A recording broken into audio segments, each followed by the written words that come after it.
Okay, Lindsay, we're recording. Okay. Good morning and welcome to the Prescott Police Services Board meeting. I'd like to call the meeting to order. I have a motion here that Stan Kieski be appointed chair of the PSB until December 31st, 2021. Can I have a mover? And a seconder? We have to do it for a whole year. What if we change our mind in, I don't know, 15 minutes? Yeah, well, hey, listen. The envelope won't be as fat next time. Shh. Oh, okay. Mr. Chair, if you'd like to take over.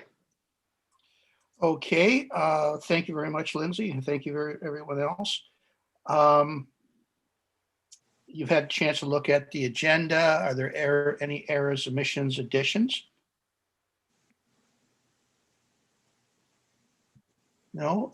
Could I have a motion to accept the agenda? Mayor Brett Todd, seconded by Mike Ostrander, and it is approved. Are there any declarations of interest? None. There are no presentations or delegations, so let's move on to the minutes. You had a chance to look at the minutes, and it's recommended that the PSB minute, are there any errors or omissions or additions? No. It's recommended that the PSB minutes dated November 26, 2020 be adopted as presented. Could I have a mover, please? All right, seconded. Carried. Again, under communications and petitions, we have some action items. You had a chance to look at the letter from the deputy solicitor. And again, any error or any discussion? No. Can I have, it's recommended that the information items be received, noted, and filed. Moved by Brett Todd, seconded by Mike Ostrander, and it is carried. Let's move on to the police services report for December. Nancy? Good morning, everyone. Before I begin, I just wanted to introduce my new acting staff sergeant, JP Perron. He's sitting here in the background. He's just going to head into the screen. Welcome here. aboard. Welcome, sir. He brings a wealth of knowledge, and you'll see as we unfold through the meeting, he'll have some things to enlighten us with as we go through the report. Okay. So if you're content, I'm going to go through the December 2020 report, which is going to encapsulate November as well. Okay. Okay, and that will kind of give you a bit of a breakdown for the year end. So if we look to our violent crime categories in 2020 versus 2019, we did have a small increase in our sexual assaults from 11 to 15, and that is a 36.4% increase. There's nothing to be concerned about. They were just some historical sexual assaults. Our assaults went from 42 down to 30, so that's a 28.6% decrease. And other crimes against person, we went from 46 to 37, and that's a 19.6% decrease. Overall, in our violent crimes category, in comparison from last year to this year, we have a 16.2% reduction. In the property crimes category, our break-in enters went from 12 down to 6, so we saw a 50% reduction there. Our theft overs went from 6 to 3, also 50% reduction. Our theft unders remain the same at 78 for both years. Our frauds went from 46 in 2019 down to 33, so that's a 28.3% reduction. And our mischiefs went from 35 to 38, so a slight increase there, 8.6%. In our property crime total amount, year-to-date change from 2019 to 2020 is 11.7% of a decrease. Our drug crime, you'll notice some changes there. Our possession remained the same from 7 in 2019 to 2020. So there was no change there, but you'll see that in our trafficking category, we went from 0 incidents in 2019 up to 9 incidents in 2020. And so I'm just going to have JP just speak to that very quickly. Yes, good morning. As the numbers tell us the story here, we've had a change in our dynamics. Normally, I'm the team leader for the street crime unit, which is ultimately focusing on property crimes and drug offenses in our community. In my team, we've seen a change in team dynamics. We've had a turnover of members. We've welcomed new members, and these new members come highly motivated, and we're successfully trained to be able to perform other duties that we weren't allowed to do before, which ultimately gives us more options to target offenders and be more successful in our investigation. So that's also the reason why the numbers have increased. For drug offenses, again, like I said, we have 2 dedicated members in Grenville to target specifically drug offenses and property crimes.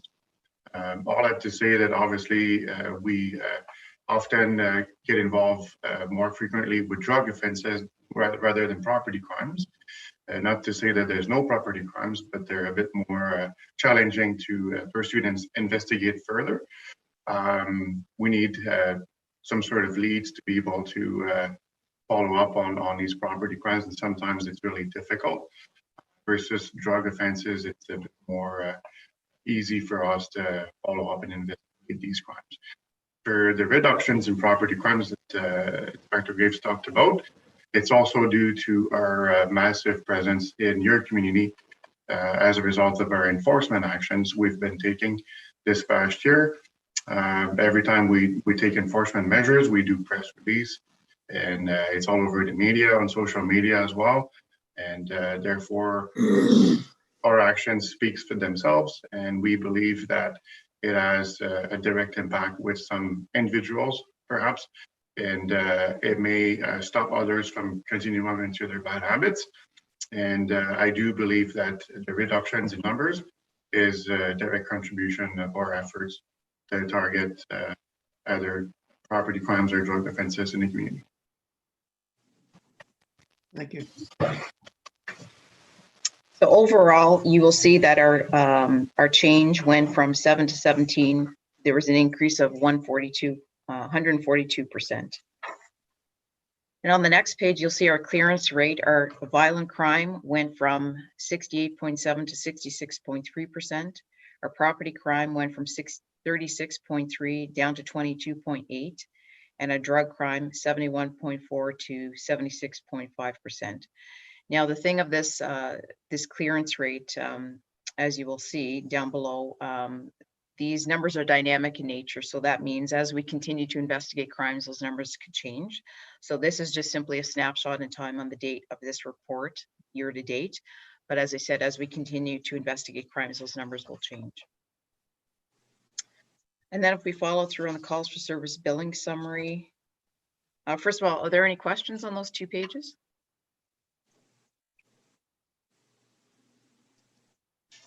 Okay, I'll carry on. I'm just going to go through the calls for service billing summary. I'm not going to go through 7 pages of those, but I did want to bring to your attention on page 7 of 8. You will note that last year in the 911 hang-up categories, we had 107 calls in 2019 versus 24 in 2020. And that is directly attributed to that new policy that came into effect January of 2020, where there's an enhanced process now with our comm center to handle those 911 calls. So you can see there's a direct impact to the lower amount of calls there. And then if we look at our billing categories overall, from 2020 to 2019 at the weighted hours, year-to-date weighted hours, you'll see in the violent crimes category, there's a bit of a significant reduction, 1392 versus 1808 in 2019, and a slight reduction in our property crime violations of 1209 versus 1339. And you can see as you run down the numbers, overall total, our numbers, our weighted hours in 2020 was 7,209 versus 7,419. So a small decrease there overall. And on the last page of the report, we had one public complaint in the month of December, and that was in regards to an officer for conduct. I read the report that was provided to me, and I'm confident that the issue is going to be resolved. In our intelligence-led police and crime abatement strategy, we have 7 offenders in the program, and 4 checks were performed in the month of December. And our number of cruiser patrol hours, we had 152.25 and 2.25 foot patrol hours. We had a number of media releases that were released in the month of December, and we also continued with our ride program. We had 9 checks completed, 129 vehicles checked, 1 suspended driver, and we had no break and enters in the month of December, so therefore there was no safeguard offered. Are there any questions on the report?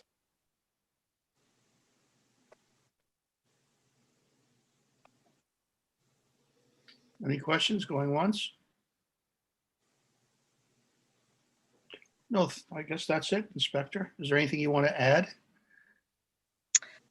I just think that our folks are doing a great job out there. Certainly, it's been a challenging year with the pandemic. We ourselves are not immune to it, so we certainly have a lot of officers concerned for their safety as well. So my focus and attention has been to make sure that we have our PPE provided to us so that we can still respond to the needs of the community. And that's been my focus this past year, was just making sure that our officers have the support and feel comfortable coming to work so they can continue to support the communities. I have just one, I guess, quick question about the new speed limits in the town. Have you seen an uptick in warning drivers or ticketing drivers or anything? So I know it's been an ongoing issue. Certainly, we do are the enforcement measures that we can. I know our officer yesterday was out. He issued 10 tickets on King Street in a 40-kilometer zone. So I asked him. I said, what was the majority? Were they young drivers, old drivers? And he said, by and large, they were all community members, and they were all in the elder age category. So we have seen a number of, we could be out there every single day if we wanted to. Certainly between calls for service and our 2 traffic officers, they're engaged out there. It all depends. We've seen, and as I said, we could stop every day and continue on. But overall, we've seen a reduction, but there's still going to be those that are continuing to not abide, for sure. Okay, thank you. Anything else? No? Mr. Chair, I was going to raise this under new business. I talked to Inspector Graves about the speeding issue. I don't know, a week or 2 weeks ago, Nancy, I forget when he called now. I've noticed a real uptick, especially downtown in the last month and a half, 2 months, maybe. I don't know what it is. It seems like whenever we go into any kind of lockdown situation, I don't know if the traffic volume drops a little bit with more people working from home and less activity out there, that people just decide the streets are a little more open and they're going to floor it between every stoplight and stop sign in town. And I talked to Matthew briefly about this as well, with just some maybe some ideas going forward, maybe to take back to council, get some information. We do have that new speed spy camera that we were purchasing. I'm not sure if that's in yet or not. Matt or Nathan, perhaps you could give us an update on that, because we did purchase it a little while ago. I'm not sure if it's arrived. Nathan, I see you're coming on here. Yeah, so we did, we were a little later purchasing it than we were hoping, so we should see it sometime in February, and we'll look to get it up and see if we can see what kind of speeds we're seeing on King. Okay, and the one issue that I did mention to Matthew, and quite frankly, I'm sort of getting to the point where I think we need or may need a traffic light or 2 down there again. I find it is a bit of a speedway, especially on King Street, coming through, because you've got straight green all the way across. I think the 40 has helped, definitely, as Inspector Graves just mentioned, but I still think we've got some significant offenders going through the downtown at high rates of speed. One option Matthew did mention to me last week was the possibility, although he had to check to see if this was doable by the Highway Traffic Act and so forth, to change the lights down there from non-stop green to rotating through red every so often on a regular basis, not as often as a full regular light, but enough that maybe it would slow traffic down. Matt, I don't know if you've got any more information on that yet. No, not as of yet, but we are checking into it. Okay, so I just wanted to really raise that today, and it's actually good to hear about the enforcement down there and those 10 tickets, because but as Nancy said, you could probably ticket a lot more than that per day. But I am concerned overall just about the downtown. There are a lot of pedestrians out. A lot of people are walking right now with everything pretty much shut down. More and more people are out walking through the parks. So there's a lot of crossing King Street in those east and west ends to get into the parks and Centennial and the Heritage Pathway. And I'm always concerned about a possible collision down there. So just throw it open and see what everybody else thinks about that. It's a significant concern of mine, I know, especially over the last couple of months. Mike? Yes? Yeah, well, excuse me, I agree with the mayor, and I just applaud the OPP for laying 10 tickets on a weekday in January, which is, I think, pretty decent. But still, there is that ongoing issue, and I think Center Street is probably the one that needs the addressing, just to get the core of King Street a little more under control. It isn't bad sometimes, and then it's worse by others. I think the fact that we're a connecting link and people are just traveling through, they're not stopping in Prescott.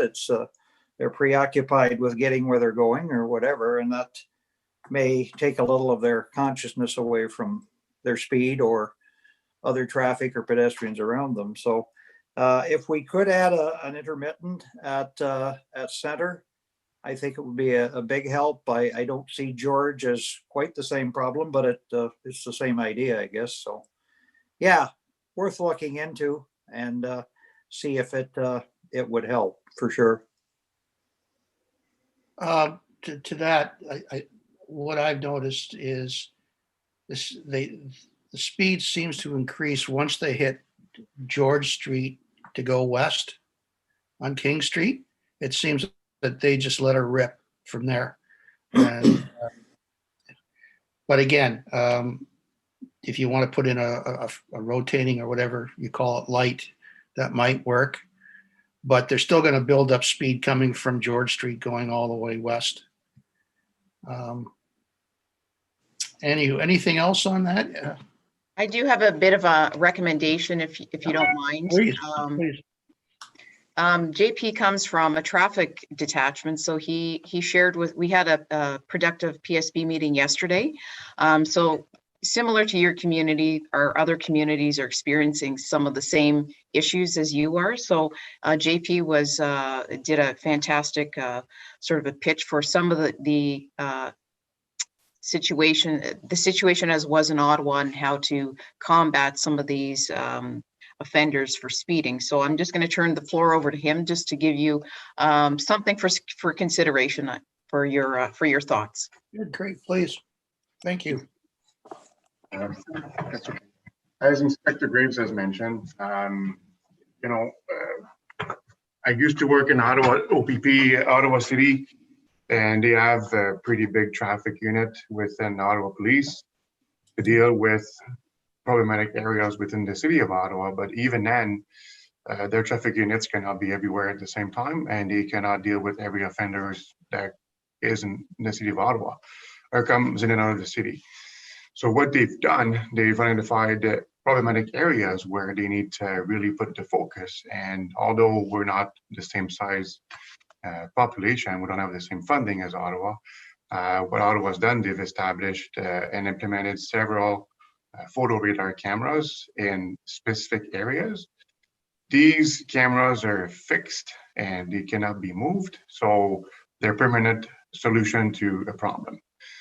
What I'm getting at here is people may see them, people may not see them, but people that speed constantly, at some point, they have a choice to stop speeding and save themselves some money, or they keep paying and paying. And we all know that money hurts everybody. So if Prescott has a serious issue with speeding, as Inspector Graves mentioned, we're going to do our part, and we'll continue to do our part until we can no longer do it. But even if we were standing on King Street or Edward Street 23 hours of the day, in the hour it would be gone, it would take that person to go by, and then we'd be right back to square one. So what I've done is, I know they have photo radars that are portable solutions that can be purchased. Mind you, they're still expensive. But where I'm coming from and what I told Inspector Gibbs today is if we buy them jointly with our neighbors and we share them around, because it's not something that we need to have out there week after week, month after month.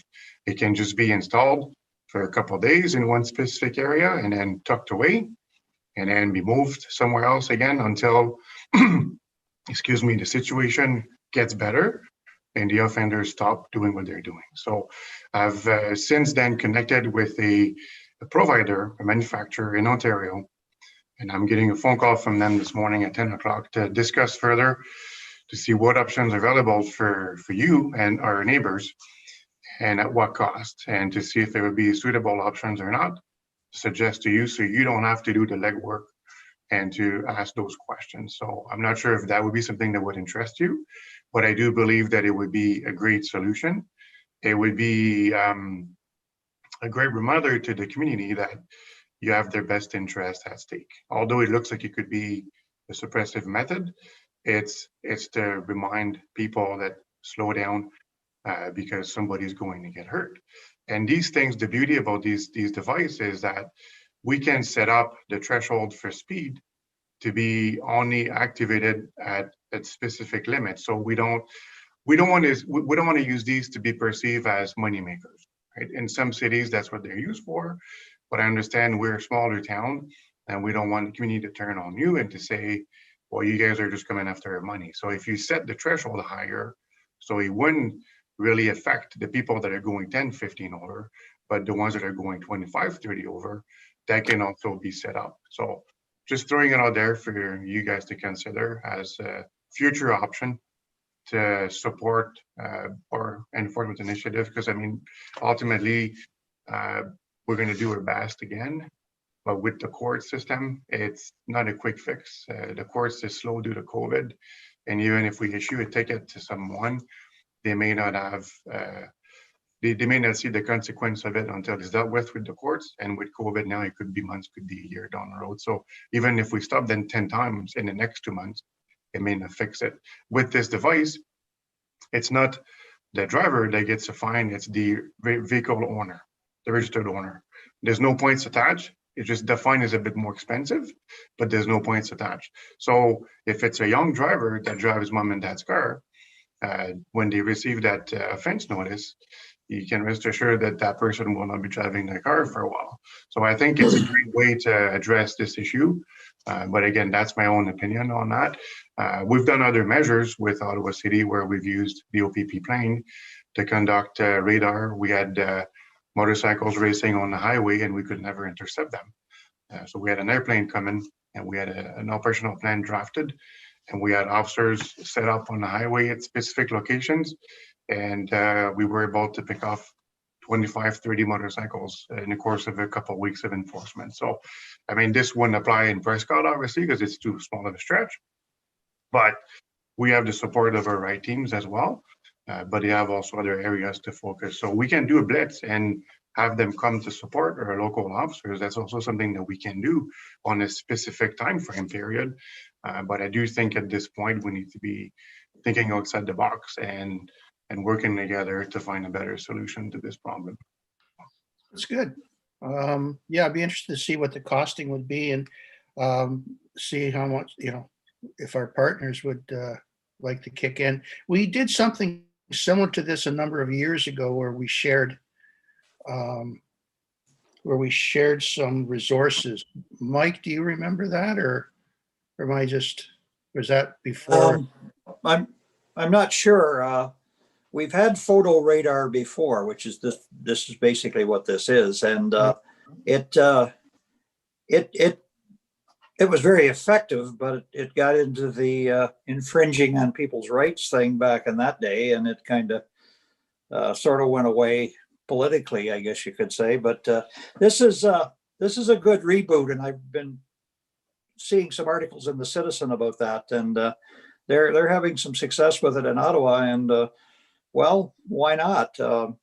As JP was saying, the vehicle owner probably 50% of the time is not the guy behind the person behind the wheel. So that's where the real kick comes in there, and particularly a company vehicle and stuff like that. So, and like I said, we're a connecting link. We get a lot of people who are just traveling through. They have no intent in stopping in our town other than for a coffee or something maybe. But I like that idea. It might be one way of solving the fact that we've taken the lights out, although I still like the intermittent red at center, being it's the hub of downtown. And I think we need a little more control, particularly for pedestrians, people crossing the street now. I see quite a bit of hesitance with that. So if we can do something with that, but the photo radar thing, it was hugely popular back in its day. A lot of political cartoons came out about it and that, and it was quite effective. So depending on cost, that perhaps it's worth a peek see, I say. Now, would we also have to put signage up saying photo radar? Yeah. You have to do that. Yeah. Okay. It would be preferred for sure.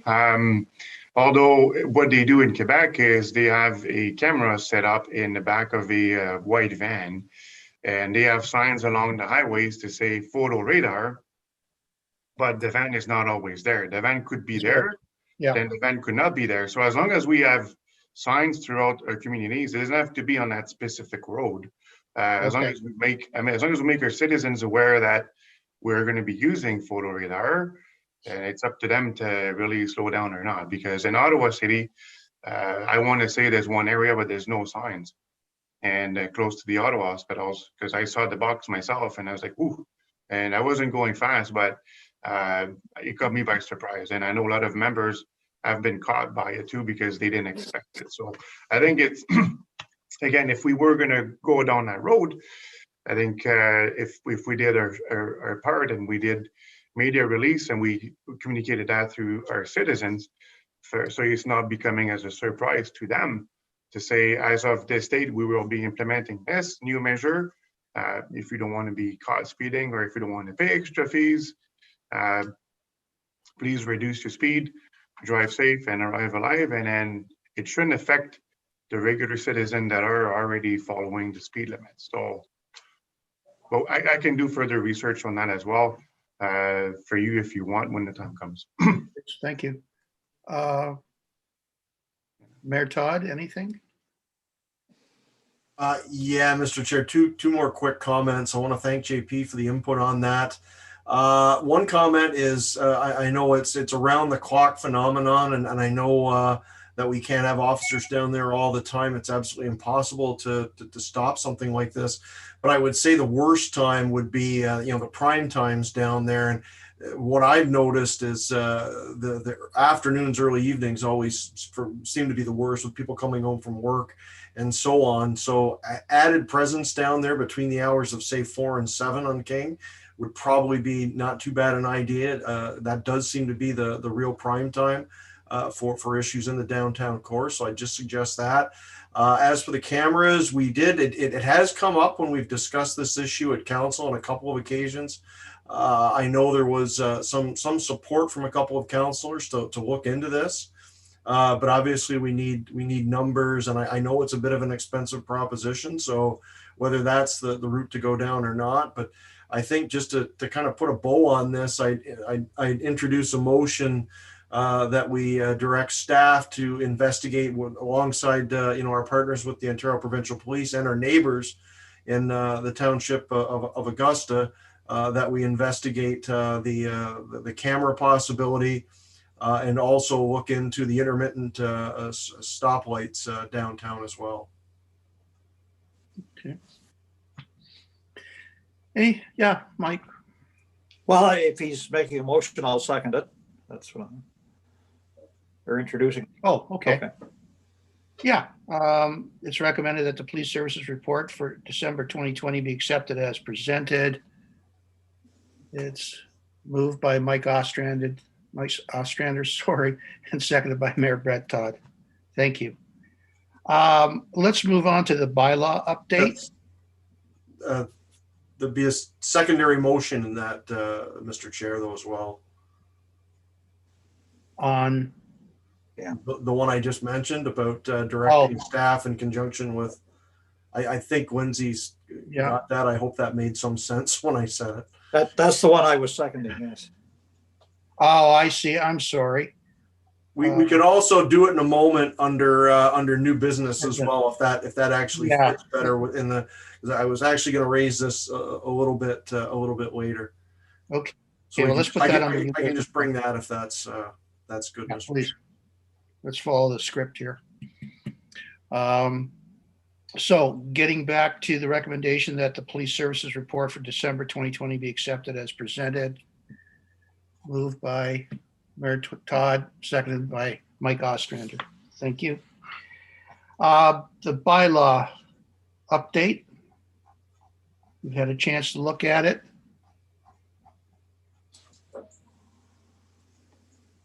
I take it Sean is not here. Yes, I'm here. Oh, sorry. I didn't see you On the other page. on the other page. Hit the button, Stan. Okay. Sean, please, would you give us your update? Yeah, it stands for itself. Of course, at this time of year, winter parking is in effect from 12 till 7 a.m. As of January 13th, we'd only had 15 tickets issued and 4 cars towed. A lot of reasons for that, including the fact that it's been a really great winter. I still think it's a great winter. It hasn't been that bad at all. But also several of the restaurants residents are taking advantage of the municipal parking lot permits. In fact, I would probably say 100% more than last year. We're probably up to 10 to 15 at any given time in a month. Also, we really concentrated this year on issuing warning tickets. So we handed out the pink tickets, or little tabs, if you will. Other than a small spelling mistake on one of them when we first started it, they went over pretty good. And in total, over 120 warnings were issued in the month of November, just to kind of remind people that it was that time of year again. It seems to work better than social media and the radio and stuff. It's not that doesn't help, but this is just an add-on on top of it, because it's often the same people that forget the following year, or they're new people that have moved to town. So. Okay. Anything else, Sean, you want to bring up on this? No, we're still working with COVID and working with the OPP and the health unit and of course the town, and the bylaws not too bad right now. To knock on wood, chances are it'll mess up now, but not too bad. Mike, any questions, or Brett? No, none here. Just a quick one for Sean on and Nathan on the towing. How are we handling the towing?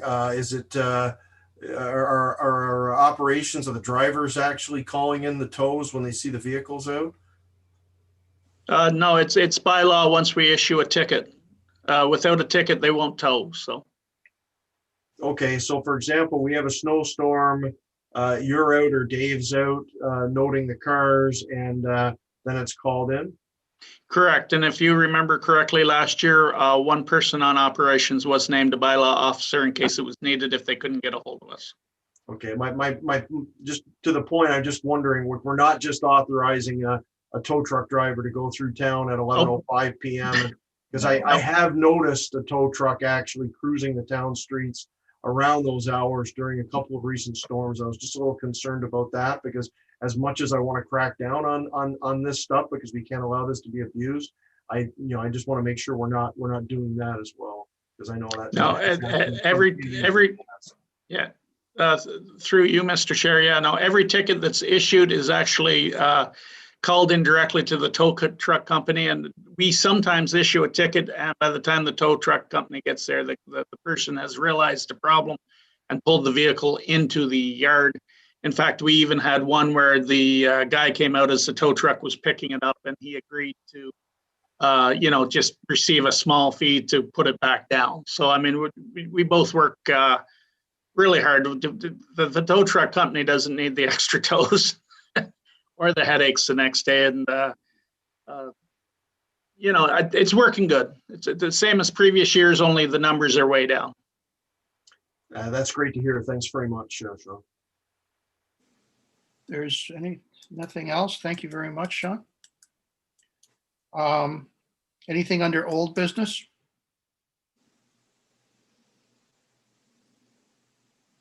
Okay. And under new business, we have a motion. Yes, Mr. Chair, I'll make that motion again. Lindsay, is the wording okay with that? Did I make was I semi-coherent when I made that motion? Through you, Mr. Chair. Yeah, I think I got it. I don't know if the board wants me to repeat it or if they're all. Just repeat it, yeah. Okay, I have that the Prescott PSB directs staff to investigate with their partners at the Ontario Provincial Police and neighboring municipalities the cost for a shared infrared camera and implementing an intermittent stoplight. Does that capture?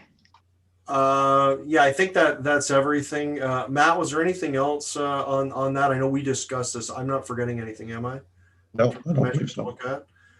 The only thing I would note, because Augusta has a police services board and Edwardsburg Cardinal does not, I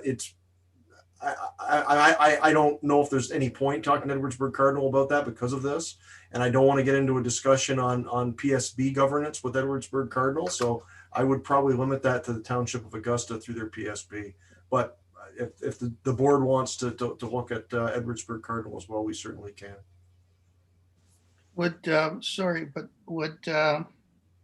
Or is it stretching it too far if we were to go to someplace, North Grand, Kentville, or No, not within the inspector's area of responsibility, just our closest neighbor? we certainly can, Mr. Chair, and I don't know if JP and Nancy, if the OPP have a comment on that. It's an interesting proposition. My only concern is I don't want to reopen that can of worms that is PSB governance again, because we went down that road a year and a half ago, and I think we're sort of like minds on that one with how we've discussed things. So local is local, but Grenville County overall, it's certainly a possibility, but I would be concerned about getting into the governance issue, to be honest, if we brought that to North. I guess the larger the partnership, the less use we get of that camera. That as well. I was thinking of, the Highway 2 corridor with Augusta would be a natural partner. Edwardsburg Cardinal as well, but they have a different setup with no police services board, so I don't think the partnership's quite as possible there, but maybe I'm wrong. Okay. Well, let's go with that motion then. So you've heard the motion. It's moved by, sorry, go ahead. Just the wording, I would change to Township of Augusta rather than municipal partner. Okay. Have you done that, Lindsay? Would you like to read it again, please? Yep, through you, Mr. Chair. That the Prescott Police Services Board directs staff to investigate with their partners at the Ontario Provincial Police and neighboring municipality of the Township of Augusta the cost for a shared infrared camera and implementing an intermittent stoplight. So should we say photo radar camera as opposed to infrared? Okay.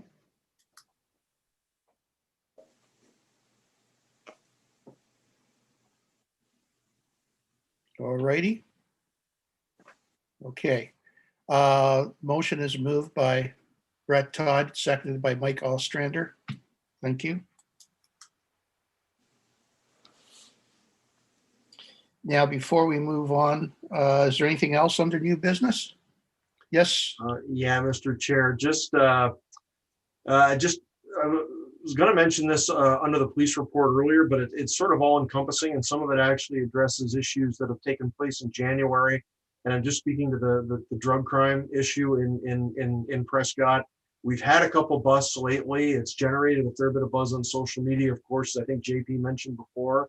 I want to thank the OPP for their attention to these matters. I think it's both good and bad. Of course, it's sad that these busts have to take place, but it's also good that the enforcement is there, and we're seeing the arrests and so forth. But the one thing I just would ask is, it does seem like we're sort of on a bit of an upswing there with regards to this issue in Prescott. So wanted to see if there's any additional comment that the inspector, the staff sergeant can make on this.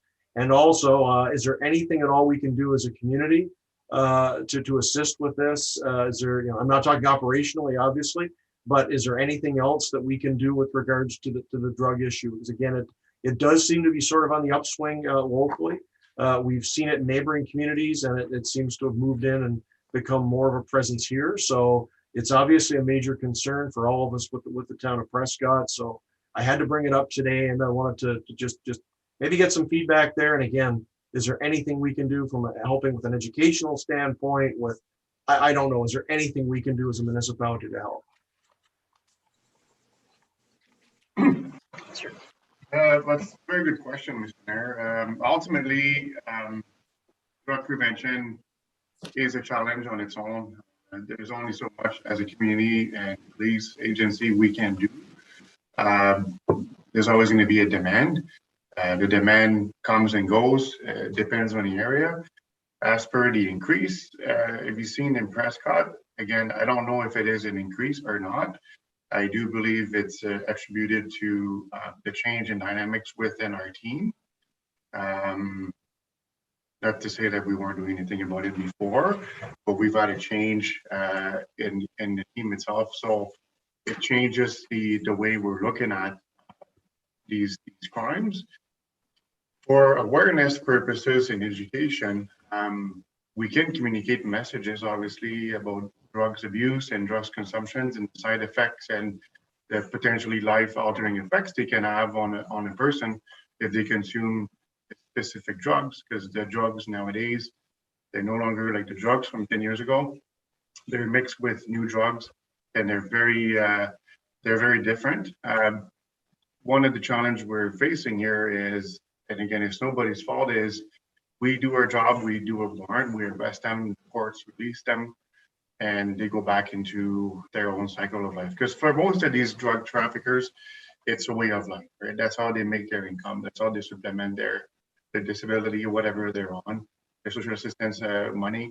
So it becomes really hard for us. And then we keep a close eye on what's going on. And when they reoffend, we go again after them until hopefully the courts hold them and they don't release them anymore. But the issue is, like I said, is the demand. As long as there will be a demand, there will be a supplier. Even if we arrest 10 of them, there'll be 10 more the next day. Nancy's got a good point. We're working with a mental health nurse that's mostly in Brockville and working with Leeds OPP, and we're in the process of appointing an officer here to do that. And that member will be responsible to bring awareness and education to the community. And that officer will be engaged on calls for service with the road officers to again bring awareness and be able to hopefully curb that problem of drug addiction. So drug addiction is a problem everywhere. We're aware of it. As community partners, maybe what we can do, I don't know if, like I said, I'm sorry if it's been done, I'm new in the chair here, but I know in other towns we have community hubs where we have social workers there in a public setting where people can go and talk to the social workers. And that could be done in conjunction with our community service officer as well, to establish relationship, to bring awareness to them and to explain to them what options they have to go to when they need to go get help. Because when people are addicted to drugs, they don't always find ways to help themselves. So what they do is they use more drugs and they dig themselves in a deeper hole and they don't see the end. And most of the time, the end comes to fatal overdose or with a suicide, unfortunately. So it is really difficult and it's a really sensitive topic. But I do think with the mental health nurse that we're going to be working more in partnership with very soon, and with the officer that we're going to implement in that role, I do think we can have an influence in that regards. If you want to talk about maybe trying to push that out of the town a bit more, so what we could do is we could do more messaging with your assistance and with the assistance of our people as well, to educate neighbors as to when they see something that doesn't seem right, if they see an influx of footprint in a neighborhood, they can call Crime Stoppers. Crime Stoppers is 100% confidential. There's no way the caller can be traced. And in that way, we get a report that's has no name, again, 100% confidential, but it brings the issue to our attention. Sometimes we already know, and sometimes we don't. So when we don't know about these issues in a specific area of the town, then we can take those reports and look at it and come up with an enforcement strategy and build a case to see if we can take it down or at least put a stop to it for the time being. So there's other things we can do all together, I think. But as Inspector Graves had a good point with our community officer and with the mental health nurse, I think we can bring a different spin on the awareness component when we deal with calls, when our officers are called for mental health, nature calls for service, and they deal with a drug user, they can make those pitch and suggest that there is help out there, and this is how you go about getting the help that you need. So, but I do think if we don't have a hub where we can have a social worker and somebody to come to and visit and have a chat with either a psychotherapist, a social worker, or even a nurse, I think we need to look at that. I know we have COVID to worry about as well, but maybe down the road we can look at a central location that would be accessible for anybody. That would be a way to maybe make it better. So I'll turn over to Inspector Graves for her comments. Thank you.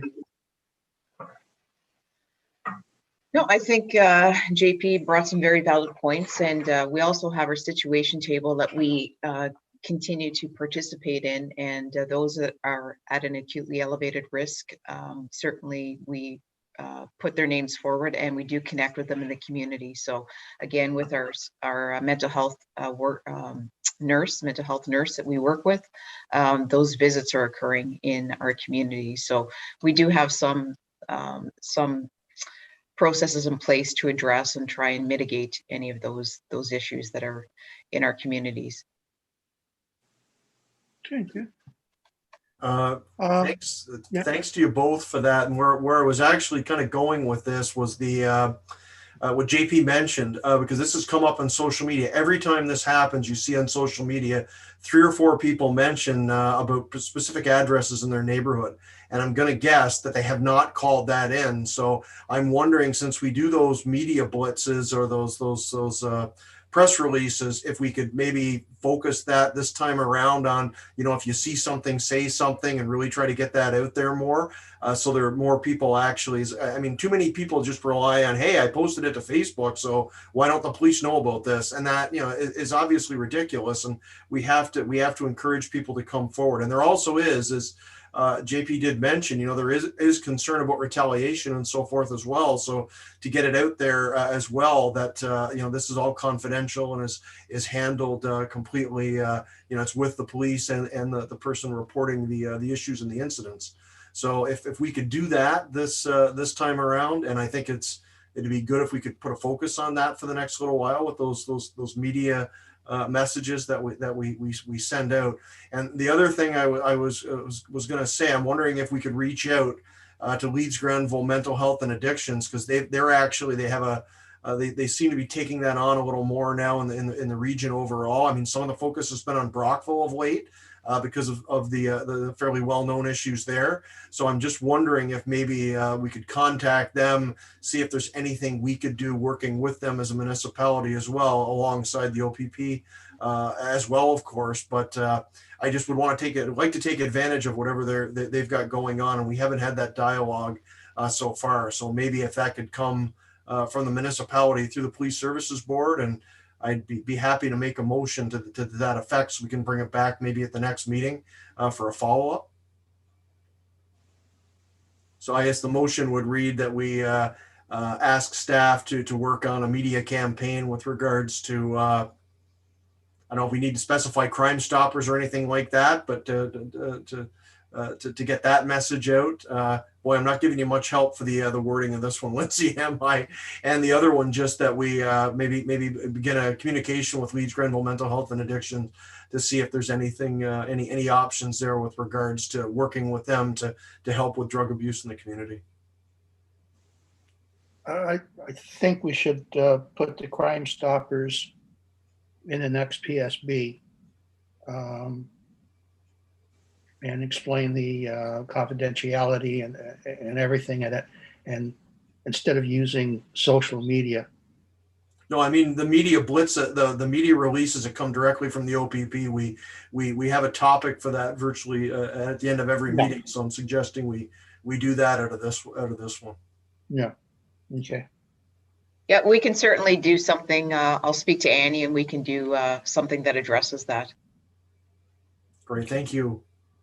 So I would make that motion, Mr. Chair. I'll wait for Lindsay.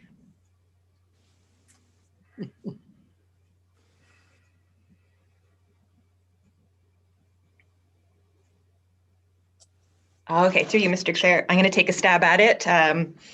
That the Prescott PSB directs staff to put together a media campaign in regards to communicating issues in the community via Crime Stoppers, and work together with the Leeds and Grenville Mental Health Unit and bring back a report to the next PSB meeting. Yeah, I think the formal name is Leeds Grenville Mental Health and Addictions. Okay. If we could just mention drug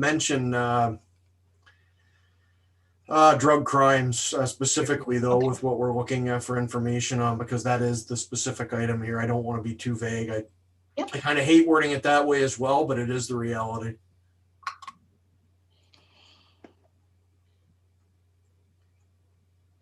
Okay. Through you, Mr. Chair, does the board need me to attempt to repeat that, or are we good with the? Yeah, please try. I know. Okay. That the Prescott PSB directs staff to put together a media campaign in regards to communicating community drug crime to Crime Stoppers and work with Leeds Grenville Mental Health and Addictions and bring back a report to the next PSB meeting.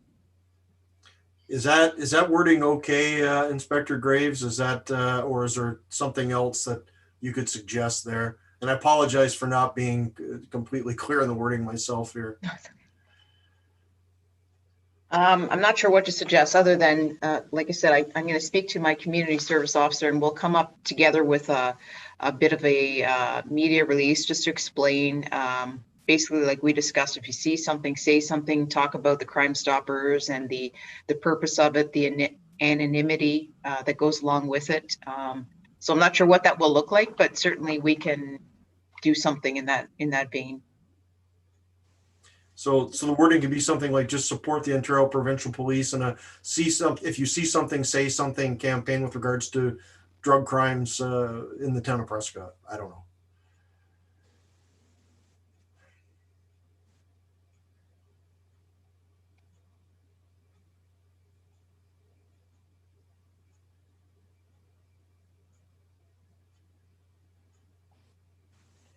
Through you, Mr. Chair, if the board's okay with the wording, I can pare down that motion. That's great. Okay. Yeah, I think we're all on the same page with this. So yeah, I'm fine with that, Lindsay. And again, I apologize for being so vague on the wording. I just wanted to make sure we captured it in the context of the meeting, because it's obviously a very important subject. Okay. We have a motion. Moved by Brett Todd, seconded by Mike Ostrander. Thank you. Is there anything else under that? Nothing? Okay. Well, I guess then, unless there's anything else that you can think of before we go to adjournment. The only thing I did want to say is we always have a lot of fun, Stan, and joke around, but I just also wanted to be serious for a moment and thank you so much for how much time you've dedicated over many years now to the Police Services Board here in Prescott. It's much appreciated. You've dedicated a lot of time to this for a lot of years, and just want to make sure that despite all the jokes, and we always have a lot of fun, but you do an excellent job, and it's much appreciated by the town of Prescott. Thank you very much, and I enjoy Here, it. here. It's always nice to work with good people. Anyways, now let's move to adjournment. Into February. What, Inspector, what works for you? So I see the week of the 22nd to the 26th. I'm available anytime that week. Okay. JP, does that work for you too?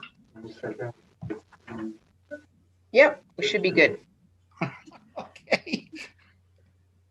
Does the 28th work then? Oh, hold it. Sorry, I'm looking at January. Of course. 25th. Is that- 25th. 25th works for us. Okay.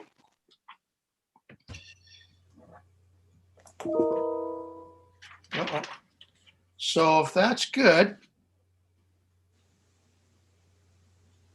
it's recommended that this meeting adjourn to February 25th, excuse me, at 8:30 a.m. Could I have move, please? Mike Ostrander, seconded by Brett Todd. And it's so carried, and it is now 9:29. Thank you very much, everyone. And oh, by the way, welcome to Caitlin. I think I can't, this darn computer. I don't Thank know. you. Yeah, there you are. Okay. Anyways, if there's nothing else, thank you very much, everyone, and enjoy the weekend. And we'll Enjoy be Thursday. Yeah. Yeah, well, for some people, the weekend starts early. Anyways, everyone have and be safe.